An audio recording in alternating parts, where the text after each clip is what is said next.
A day in my life as a bayot na taga Balukok. For today video best.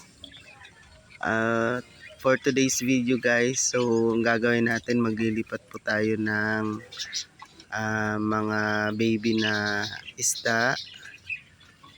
At baka kakainin po siya ng mga inahin natin na isda. So yan, ililipat natin siya sa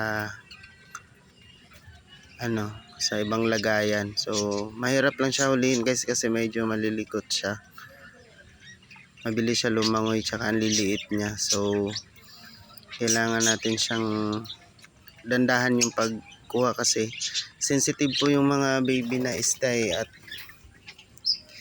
mabilis silang mapisa o mamatay. So yan. So mali nga po yung pinapanghuli ko kasi strainer siya. Actually di na siya ginagamit namin. Kaya ginagawa ko na lang siyang panghuli sa isda. So ayan, struggle is real kasi habang nanguhuli, nagbibideo. Tapos syempre, ingatan yung cellphone ko, baka malaglag yan sa tubig at baka goodbye phone tayo guys. So ayan. So ganyan po yung siste ng paglilipat ng mga baby na isda. So isa-isahin mo siya. Tapos ayan. As you can see, malago na yung mga mga halamang tubig, mga aqua plants. So alam nyo ba guys na nag-start lang ako sa siguro mga na isda, mga 10 piraso. Tapos yung sa gapi ko naman nag-start lang ako sa 5 pieces. Tapos sa ko naman sa plati ko na isda, nag-start ako ng 10 pieces. Tapos sa moli nag-start ako sa 12 pieces. Ayan. Tapos hanggang sa dumami na siya ng dumami. Tapos nanganak na ng nanganak na umabot na ng thousands of thousands na piraso. Tapos nakakabenta na ako. Ang dami nang bumili sa akin. Ayan. Tapos minsan kasi sa sobrang dami ko ng alaga, di ko na sila maasikaso. So ayan, kung kailan ko lang sila maharap, tsaka ko sila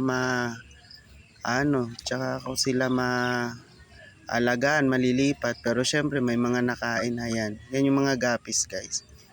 Ayan naman yung plati sa pangalawa. Yan. So yung hinuhuli ko na yan is mga plati na siya, mga baby. So sa video guys, di nyo siya makikita kasi yun, medyo marami yun. Yan, maliliit siya guys. Ayan. So medyo madumi na yung tubig.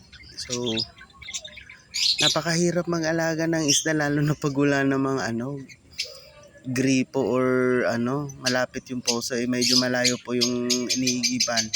So ang nangyayari, nagbabayad pa ako ng magbobomba, mag-iigib.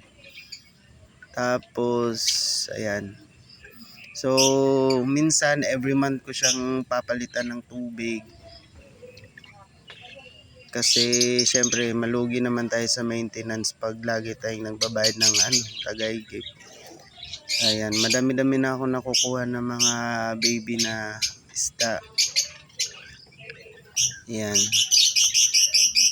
Actually di naman talaga siya mahuhuli lahat kasi yung iba nagtatago, sa mga halamang, sa mga aqua plant. Ayan. So naharap ko siya ngayon kasi hindi ako busy, tsaka walang gala ang akla niya. Ayan. So ayan, dahan-dahan lang yung yan, ang gaganda ng strain ng gapi na yan guys. Mahaliw ka sa kulay niya kasi iba-iba talaga. Actually pag meron kang gapis na isda, yung niya talaga, yung pure strain, yung hindi siya mahaluan ng ibang strain. Ang mahal niya, pinakamababa niya siguro is nasa around 500. Tapos yung mga talaga rare na kulay, yung rare na strain. Mo ba? Yung hindi siya nahaluan ba guys ng halimbawa, yung plain blue or plain mosaic na kulay. Kung hindi siya mahaluan ng ibang klase ng gapi na ibang kulay, mahal yung mahal yung bentahan kumbaga. Pero once na naghalo-halo na yung kulay, naghalo na yung kulay, so hindi na siya ganun ka pricey. So yung pinakamahal siguro na strain ng gapi is nasa 3 to 5,000 siya.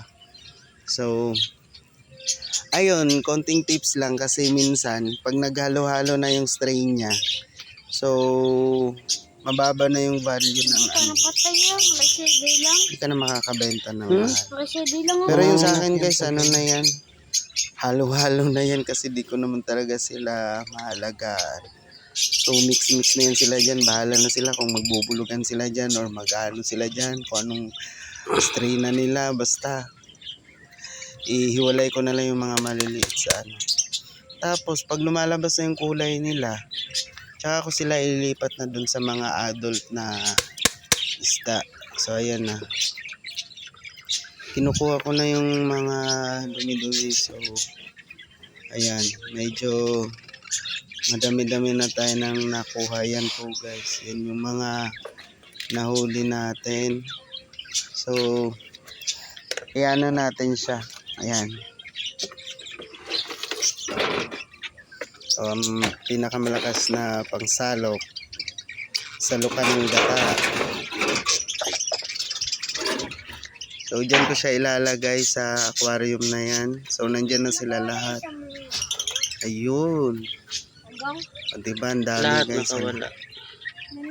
Dami yan. Ilang libo din yan. Pisat. Saan? Pagsada, yung papunta. Madami na yan. Ayan. Dyan ko sila ilalagay. Dahan-dahan.